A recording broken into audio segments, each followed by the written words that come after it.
کرام السلام علیکم. سچ کیا ود جنید انصاری جے کے نیوز ٹی وی برطانیہ کے توسط سے آج کا ایک اہم پروگرام آپ دیکھ رہے ہیں. کل میں نے آپ کی خدمت میں اسپیکر نیشنل اسمبلی اسد کیسر صاحب، سینیٹر راجہ ظفر الحق صاحب، بہت سے دیگر لوگوں کے انٹرویوز پیش کیے کشمیر کے حوالے سے. آج دنیا میں پاکستان کی ایک پہچان، ایک ایسی ینگ آواز ڈیفنس اینالسٹ ماریہ سلطان صاحبہ، ان کے آفس میں موجود ہوں. ماریہ سلطان صاحبہ، اسٹریٹجک ڈیپتھ کی بات ہوتی تھی کسی دور میں جب جنرل حمید گل صاحب ISI چیف تھے.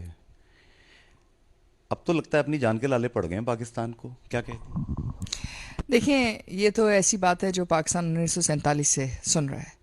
جس وقت تقسیم ہند ہوا، اس وقت جب پاکستان بنا، اس وقت لوگوں کے پاس نہ گھر تھا، نہ ادارے تھے، نہ آپ کے پاس کوئی دفاعی طاقت تھی. لیکن آپ نے اس وقت جو ہے اپنے نہتے مسلمانوں کا نہ صرف دفاع کیا، لیکن اس کے بعد ریاست پاکستان کو مضبوط بنیادوں پہ کھڑا کیا. اس وقت مسئلہ یہ ہے کہ پاکستان کو انفارمیشن وارفیئر کا سامنا ہے، جہاں حقیقت جو ہے ایک طرف دکھائی جاتی ہے، جو صرف اور صرف میڈیا کے نقطہ نظر سے دکھائی جاتی ہے. اور یہ نہیں کہ آپ کے پاس ان بائسڈ میڈیا ہے، آپ کے پاس وہ میڈیا ہے جو دشمن کے لیے ہر اول دستے کا کردار ادا کر رہے ہیں. جو ڈس انفو لیب نے کام کیا وہ اس بات کی عکاسی کرتے ہیں، جہاں پاکستان کو متواتر بین الاقوامی سطح پر بالخصوص یورپ کے اندر ایک بڑے منفی انداز میں دکھایا بھی جا رہا ہے اور حقیقت سے بہت دور دکھایا جا رہا ہے. دیکھیں، آج اگر پاکستان کی گروتھ ریٹ 5.1 ہے تو اس کا مطلب ہے کہ پاکستان کے نہ صرف ادارے مضبوط ہیں، پاکستان کا جو دفاع ہے وہ اس صلاحیت رکھتا ہے کہ وہ ہر قسم کا چیلنج پاکستان کے لیے اٹھا سکے. اور اس کے ساتھ ساتھ جہاں ہم نے بہت ساری غلطیاں بھی کی ہیں، لیکن اس کے ساتھ ساتھ ہم نے بہت سارے صحیح فیصلے بھی کیے ہیں. اور اس میں علامہ اقبال رحمۃ اللہ علیہ وہ گول کے ہم پی گئے، جتنا ان کی کلیات اردو میں تھیں، پرشین تو ہمارے بزرگوں نے پڑھی، ہم نے نہیں پڑھی. وہ خریدے نہ ہم جس کو اپنے لہو سے، مسلمان کو ہے ننگ وہ پادشاہی. جن ملکوں کے ڈیفنس کمزور ہوتے ہیں، ہم نے ان کو پیلسٹین بنتے دیکھا ہے، چچنیا بنتے دیکھا ہے، بوزنیا بنتے دیکھا ہے، سیریا بنتے دیکھا ہے. As a defence analyst, do you believe defence of Pakistan is in safe hands? 100%. دیکھیں، اس میں 2-3 چیزیں ہیں. جب آپ دفاع کے لیے اگر بات کرتے ہیں تو اس میں جو بنیاد ہوتی ہے وہ یہ ہے کہ قوم، آپ کی حکومت، آپ کے ادارے، اور سب سے بڑھ کر آپ کا یہ فیصلہ کہ پاکستان کی دفاع کے لیے آپ آخری حد تک جائیں گے. آج اگر آپ JNK نیوز کے تحت میرے سے آ کے بات کر رہے ہیں، آپ جس مسئلے پہ آپ نے یہ انٹرویو مانگا وہ کچھ مسئلہ کشمیر تھا. اس لیے کہ آج آپ کے دل میں وہ درد ہے. اگر آپ کے دل میں وہ درد نہ ہوتا، آپ کی عوام میں وہ درد نہ ہوتا، تو آپ کبھی بھی اس پر بات نہ کرتے. آج 70 سال ہو گئے، آج ہم کشمیریوں کے لیے اسی طرح تڑپتے ہیں. پاکستانی خون، پاکستانی بچے، پاکستانی لوگ، نہ صرف آج بھی آپ یقین رکھتے ہیں. آپ مجھے بتائیں کہ کتنے لوگ ہیں جو پاکستان کے لیے دعا گو ہیں. اگر آپ خانہ کعبہ میں جاتے ہیں تو سب سے پہلی چیز جو پاکستانی دعا کرتے ہیں وہ پاکستان کی ملک کے لیے، سلطنت کے لیے. کون سی سلطنت؟ وہ سلطنت جو لا الہ الا اللہ کے نام پہ بنی. تو اس لیے پاکستان کا دفاع تب تک ممکن ہے جب تک آپ کے پاس مسلمان دل ہے. کچھ عرصہ پہلے ڈاکٹر AQ خان صاحب میرے مہمان تھے. ایجوکیشن پہ ہم ایک پروگرام کر رہے تھے. ڈاکٹر عطاء الرحمان بھی تھے اس میں، جنرل بلوچ بھی تھے اس میں. تو ڈاکٹر AQ خان سے بھی میں نے یہی پوچھا تھا، حضور کیا ہمارے نیوکس محفوظ ہیں؟ انہوں نے فرمایا تھا کہ انصاری بھائی، نیوکس تو محفوظ ہیں اور اتنے ہیں کہ no power in this world can undo Pakistan. لیکن ایک درخواست ہے کہ اپنے ووٹ کی پرچی سے کسی ایسے شخص کو وہاں نہ پہنچا دیجیے گا جو ہمارے ایسٹس کو کمپرومائز کر دے. کیا ہماری پبلک کو اتنا شعور ہے؟ دیکھیں، آپ کی پبلک کو بہت شعور ہے. آپ رات چلتے ہوئے کسی پاکستانی سے بات کریں، اگر اس کو اور کچھ پتہ ہے یا نہیں پتہ، پاکستان کے معاملات پہ وہ ضرور اپنی آپ کو اوپینین دے گا. آپ کی قوم بہت محبت کرنے والی قوم ہے، بہت جذبہ رکھنے والی قوم ہے. مسئلہ صرف یہ ہے کہ ہم نے معلومات عام نہیں کی. مسئلہ یہ ہے کہ ہم نے وہ جو احتساب کا دائرہ ہے اس کو اتنا وسیع نہیں کیا کہ جہاں ہم ان چیزوں پہ بھی بات چیت کر سکیں. اور ظاہر ہے جب بھی آپ اپنا اعتماد کسی کے ساتھ کرتے ہیں, کسی کے سامنے اس کو شو کرتے ہیں, تو آپ پہ بھی یہ لازم ہے کہ آپ اس بات کا فیصلہ کریں. آپ کے مستقبل کا فیصلہ کسی اور نے نہیں کرنا, آپ کے مستقبل کا فیصلہ آپ نے خود کرنا ہے. کل جو امیر جماعت اسلامی سے راج الحق صاحب, ہمارے بڑے بھائی ہیں, دوست ہیں اچھے, انہوں نے آل پارٹیز کانفرنس بلائی, Kashmir Conference, National Kashmir Conference. Hamid Mir صاحب وہاں آئے ہوئے تھے. انہوں نے کوئی 7 منٹ کی تقریر کی, میرے پاس ہے, میں آپ سے شیئر کر لوں گا.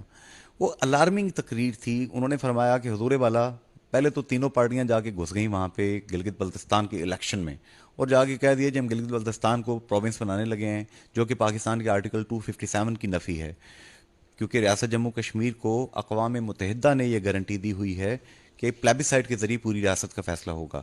کہنے لگے جی اب میں اگلی خبر بریک کر رہا ہوں کہ آزاد کشمیر کے الیکشن 2021 میں ایک تو بڑے پیمانے پر ہارس ٹریڈنگ ہونے لگی ہے, اور دوسرا کمپرومائز کیا جا رہا ہے کہ لوگوں کا مائنڈ میک اپ کیا جائے کہ کشمیر کو تقسیم کر دیں. ڈکسن فارمولا, چناب فارمولا, جس کی جنرل گل بات کرتے تھے. دیکھیں میری بات سنیں, میں تو سیاست کے بارے میں زیادہ بات نہیں کر سکتی, لیکن میں آپ کو کشمیر کے بارے میں دیکھیں, مسئلہ کشمیر کے بارے میں کچھ چیزیں ہیں جو جذبات سے نکل کے تاریخی پس منظر میں دیکھنے کی ضرورت ہے. تقسیم ہند کا جو اصول تھا, اس کے تحت یونائٹڈ نیشنز اقوام متحدہ نے آپ کو وہ تحریری جواب دیا, کیونکہ تقسیم ہند یہ تھا کہ مسلم میجورٹی اکثریت کے ایریا جو ہے پاکستان میں جائیں گے اور ہندو اکثریت کے ایریا ہندوستان میں جائیں گے. اس کے بعد یہ کہا گیا کہ جو ریاستیں ہیں بالخصوص جیسے کشمیر اور جو 561 ریاستیں تھیں, ان کا ایک میکنزم تعین کیا گیا. اس میکنزم کے مطابق جو مہاراجہ تھا اس نے ڈاکیومنٹ آف ایکسیشن سائن کرنا تھا. اس کے بعد وہاں کی جو اسمبلی تھی اس نے اس بات کا فیصلہ کرنا تھا, یا اسٹیٹ کاؤنسل تھی اس نے اس بات کا فیصلہ کرنا تھا کہ وہ کس طرف جائیں گے. لیکن جیسے کہ آپ بھی جانتے ہیں 1948 کے اندر جس وقت کشمیر میں اپرائزنگ ہوئی, یا کشمیر میں جد و جہد آزادی کی جو جڑ ہے وہ پکڑی گئی, تو اس وقت مہاراجہ صاحب جو ہے ساؤتھ آف انڈیا میں تھے, جہاں انہوں نے کہا ایلیجڈلی سیکشن ڈاکیومنٹ سائن کیا. دیکھیں اس ڈاکیومنٹ کی آپ ویراسٹی کو چھوڑ دیں, اس کے بعد اصولی طور کے اوپر اسٹیٹ کاؤنسل کو کرنا چاہیے تھا, لیکن کیونکہ وہاں ایک اپرائزنگ ہو چکی تھی, آدھا حصہ آزاد جموں اینڈ کشمیر بن گیا اور آدھا حصہ ہندوستان کے پاس تھا. اقوام متحدہ نے صرف تقسیم ہند کا جو اصول ہے اس کی تائید کی, اور انہوں نے کہا کہ اس وقت کیونکہ نہ کانسٹیٹیوئنٹ اسمبلی ہندوستان کی مانی جا سکتی ہے اس لحاظ سے کہ وہ تمام کشمیریوں کا کی نمائندگی کر سکتی ہے, اور نہ ہی پاکستان کے اندر, اس لیے اس کا فیصلہ حق خود ارادیت سے جو ہے کیا جائے گا. اور اس کے بعد اقوام متحدہ کی عدالت انصاف کو اس کے لیے دونوں ممالک کو پابند کیا گیا کہ اگر دونوں ممالک اس کے اندر کوئی زمینی تبدیلی لے کے آئیں گے تو اس کو اقوام متحدہ بین الاقوامی عدالت انصاف تک لے کے جائے گی اور اس کے اندر فریق بنے گی. اب جہاں بات آتی ہے گلگت بلتستان کی, گلگت بلتستان اگر آپ تاریخی طور پر بھی دیکھیں تو جس وقت ڈوگرا حکومت تھی, جو آپ کے لائنز آف ڈاکیومنٹس, جو ایکسیشن ڈاکیومنٹس تھے, وہ کشمیر کا حصہ اس طرح نہیں تھی. آپ نے اس ایریا کو ہندوستان کے پریشر کے اوپر اس وقت کہا کہ جی یہ چیزیں بھی ہم اسی طرح چھوڑ دیتے ہیں جب 1962 1963 کے اندر آپ کی جو ہے چین کے ساتھ معاہدہ طے پایا. اس معاہدے کے بعد آپ نے کہا کہ جی ہم اس کو سٹینڈ سٹل پہ کرتے ہیں, لیکن اس وقت گلگت بلتستان بھی اور کشمیر بھی پاکستان کا حصہ ہے تقسیم ہند کی بنیاد کے اوپر. اگر پاکستان جو ہے گلگت بلتستان کو پاکستان کا حصہ یا پاکستان کا صوبہ بناتا ہے تو آپ اس جگہ پہ نہیں کھڑے جہاں ہندوستان کھڑے, کیونکہ پاکستان تقسیم ہند کے پرنسپل جس کے اوپر بنا اس کے مطابق مسلم اکثریت علاقے پاکستان میں آنے تھے. کشمیر کے دیکھیں جی پرنسپلی اینڈ قائد اعظم علیہ رحمت کو راجہ آف نگر نے جا کے ایکسیشن ڈاکومنٹ دیا, راجہ آف اسکردو نے دیا. قائد اعظم نے کہا کہ sorry I will not accept it, میں پوری ریاست جموں کشمیر کی ایکسیشن چاہتا ہوں. اس کے اندر اگر آپ دیکھیں جو ریاست جموں اینڈ کشمیر کی جو ڈاکیومنٹیشن دیکھیں گے, آپ ڈاکیومنٹیشن وہی دیکھیں گے جو اس وقت جو ہے ہندوستان کی اور برطانوی حکومت کے پاس اس وقت موجود تھے. آپ برطانیہ سے آئے ہیں, آپ ایک کام ضرور کر سکتے ہیں, جو برٹش لائبریری ہے اس کے اندر یہ جا کے ڈاکیومنٹس نہ صرف دیکھ سکتے ہیں, لیکن اس کے تحت آپ جو برٹش راج ہے, جو اس وقت برٹش گورنمنٹ ہے, اس کو بھی آپ اکاؤنٹیبل کر سکتے ہیں فار دا اٹراسٹیز جو کشمیریوں نے اب تک سفر کی ہیں. لیکن دیکھیں یہ جو اصول کے مطابق گلگت بلتستان کا جو فیصلہ ہے وہ فیصلہ مختلف فیصلہ ہے بنسبت کشمیر کے, لیکن اس کے ساتھ ساتھ اصول کے مطابق بھی پاکستان کہتا ہے کہ کشمیر پاکستان کا حصہ ہے. آپ کہتے ہیں, مانتے ہیں, سمجھتے ہیں. آپ کہتے ہیں کہ تقسیم ہند اس اصول کے اوپر کی گئی, تو اس اصول کے مطابق ہندوستان نے کشمیر کے اوپر اس وقت آسپانہ قبضہ کیا ہوا ہے, ان کو اسٹینڈ سٹل ایگریمنٹس اور ان تمام چیزوں کی ایسپیکٹس ہیں. 27 فیبروری پوسٹ پلوامہ اٹیکس بالا کوٹ میں ہندوستانی فائٹر جیٹس کی رات کے وقت آمد، چند درخت، ایک کوا، وہ یہاں پہ مار کے چلے گئے. پاکستان نے جواب دیا، 2 طیارے گرائے. اس کے بعد 5 اگست 2019، 550 دن سے زائد کا کرفیو، خان صاحب کی تقریر، جنرل باجوہ صاحب کا ایک فرم موقف. ہم ابھی تک اپنے آکوپائڈ جموں اینڈ کشمیر کے بہنوں، بھائیوں، بیٹیوں، ماؤں، ان کو پانی کا ایک گھونٹ اور کھانے کا ایک نوالا نہیں پہنچا سکے. شہداء کی وہاں پہ ایک کہانی ہے جو کہ آپ مجھ سے بہتر جانتی ہیں. یہ داستان علم کب ختم ہوگی؟ کچھ تلخ حقیقتیں ہیں، ہمیں ان چیزوں کو اسی طرح سمجھنا ہوگا اور دیکھنا ہوگا. مسئلہ کشمیر میں سب سے بڑا مسئلہ انفارچونیٹلی آپ کے پاس شیخ عبداللہ جیسے بہت سارے لوگ رہے ہیں. آپ نے پاکستانی خون دیا، آپ نے کشمیری خون دیا، آپ نے یہ خون آج دن تک دیا. مسئلہ یہ ہے کہ جس وقت آپ اندرونی طور پہ اس بات کا فیصلہ نہیں کرتے کہ آپ دشمن کے ساتھ نہیں رہ سکتے، تب تک آپ کی تمام بیرونی جدوجہد اس جگہ تک نہیں پہنچ سکتی. آپ نے آپریشنل جبلاٹر کیا، آپ نے پاکستان نے جنگ کی، ایک جنگ نہیں، 2 جنگ نہیں، پاکستان نے 3 جنگیں کشمیر پہ لڑیں. اس کے بعد پاکستان نے کرائسس ڈیل کیے، پاکستانی بچوں نے کشمیری جہاد میں اپنا خون دیا. لیکن مسئلہ یہ رہا کہ لوگوں کا خیال تھا کہ ہندوستان شاید ان کی امنگوں کی عکاسی کرتا ہے. لیکن 5 اگست 2019 کو ہندوستان نے یہ بات واضح کر دی. کیا؟ ایک تو یہ کہ انہوں نے کشمیر کو، جو ہندوستانی مقبوضہ کشمیر ہے، اس کو اپنے اندر ضم کیا. اس کے 35(8) 370 کو ختم کیا، آرٹیکل 2 اور 3 کے تحت ہندوستانی ٹیریٹری ڈکلیئر کیا ہندوستان کے کانسٹیٹیوشن اور آئین کے مطابق. اور اس کے بعد یہ کہا کہ اگر کشمیری یہاں رہنا چاہتے ہیں تو ان کو ہندوستانی شہریت کے اصولوں کے مطابق صرف وہاں شہریت مل سکتی ہے. اور وہ اصول کیا ہیں؟ 1947 سے تقریباً 7 سال پہلے ان کو جو ہے جائیداد کے شواہد دینے ہوں گے. اگر وہ نہیں دکھا سکتے تو 12 سال سکونت کے شواہد دکھانے ہوں گے کہ وہ کشمیر میں رہتے رہے ہیں. اور اگر وہ بھی نہیں دکھا سکتے تو 9ویں یا 10ویں اگر وہ ان کے بچے پڑھ گئے ہیں تو اس بچے کو شہریت دی جائے گی، اس کے والدین کو نہیں. اب یہ بات سر ڈیموگرافک چینج تو بہت دور کی بات ہے. انہوں نے تو حق شناخت، حق زندگی لے لیا. انہوں نے کہا آپ کسی سیاسی پارٹی، کسی پبلک ایڈمنسٹریشن میں نہیں رہ سکتے، اور اگر آپ رہنا چاہیں گے تو 1 سال کی آپ کو توثیق کی جائے گی. اگر گورنر جنرل جو کشمیر کے اندر انہوں نے لگایا، لیفٹیننٹ گورنر جنرل، وہ اس بات کا فیصلہ کرتا ہے کہ آپ کوئی سیکیورٹی ہیزرڈ نہیں. اور اس کے بعد اگر یہ نہیں ہوتا، مسئلہ صرف یہ نہیں ہے کہ ان لوگوں کو وہاں رہنے کی اجازت دی جائے گی. کہا یہ گیا ہے کہ کیونکہ یہ ایک مسلم اکثریت علاقہ ہے اور ہندوستان کے آئین کے مطابق یہاں دالتس اور باقی اسکیجولڈ کلاسز موجود نہیں ہیں، تو اسکیجولڈ کلاسز کو ہندوستان سے مختلف علاقوں سے نکالا جائے گا اور ان کو لا کے کشمیر میں پلیس کیا جائے گا. پھر انہوں نے کہا کہ یہاں جو سول ایڈمنسٹریٹو سروس ہے وہ ہندوستان، کیونکہ اب یہ ہندوستان کا حصہ ہے، اس لیے تمام سول ایڈمنسٹریٹو سروس یہاں ایکسٹینڈ کی جائے گی. جو لوگ کشمیری جیلوں میں ہیں، انہوں نے کہا ان کو صرف یہ حق ہوگا کہ 1 سال تک ایک کشمیری لائر ان کی ریپرزنٹیشن کر سکے گا، اس کے بعد ایک ہندوستانی لائر ان کی ریپرزنٹیشن کر سکتا ہے. اور اگر وہ نہیں کر سکتا تو ان کے پاس کوئی حق ریپرزنٹیشن بھی نہیں دیا جائے گا. اور یہ تمام چیزیں کون کر رہے ہیں؟ یہ کوئی آئی ایس کے لوگ یا باقی لوگ یا کوئی گروہ نہیں کر رہے، یہ ہندوستان کی پارلیمنٹ کر رہی ہے. اور اس کے بعد وہ کیا کہتے ہیں؟ وہ کہتے ہیں کہ اگر یہ چیزیں آپ ثابت کرنے میں ناکام ہیں تو آپ کو ڈیٹینشن سینٹرز میں ڈالا جائے گا. یعنی کہ جو مثال آپ کو نازی جرمنی میں دی گئی، ڈیٹینشن سینٹرز کیا ہیں اگر آپ ان کو دیکھ لیں تو وہ تقریباً 1 کلومیٹر تو بہت بڑی بات ہے، وہ کچھ کنالوں کے اوپر محیط مختلف قسم کے شیلٹرز ہیں جہاں انہوں نے کہا ہے کہ ایک فیملی میں والد صاحب کو ہم شہریت دیں گے، بیٹی کو شہریت نہیں دیں گے، بچوں کو شہریت نہیں دیں گے، کیونکہ وہ لینڈ ڈاکیومنٹیشن نہیں دکھائیں گے. جو کچھ آپ بتا رہی ہیں اٹ ساؤنڈز ایبسولوٹلی انسین. دنیا کو پتہ ہے؟ دیکھیں دنیا کو پتہ اس لیے نہیں ہے کیونکہ ہم جب بات کرتے ہیں کشمیر پہ تو ہم بات حقائق پہ نہیں کرتے. ہم بات کرتے ہیں جو میسج ہمیں لے کے جانا چاہیے وہ یہ ہے کہ یہ عام جگہ سے نہیں ہوا، ہندوستان کی پارلیمنٹ سے ہوا ہے. آج جو سچویشن آپ کو ہندوستان میں جو انڈین فارمرز کے ساتھ ہو رہی ہے وہ کیوں ہو رہی ہے؟ وہ کس لیے ہو رہی ہے؟ کیا کیا؟ دہلی پولیس نے فارمرز نہیں مارے، دہلی کی حکومت نے حکومت قانون سازی کے ذریعے ان سے وہ حقوق لیے جو ان کے پاس جدی پشتی لوگ وہاں رہ رہے تھے، ان سے آپ نے وہ رائٹس لیے پولیٹیکلی نہیں، رائٹس لیے لیگلی. Don't you believe,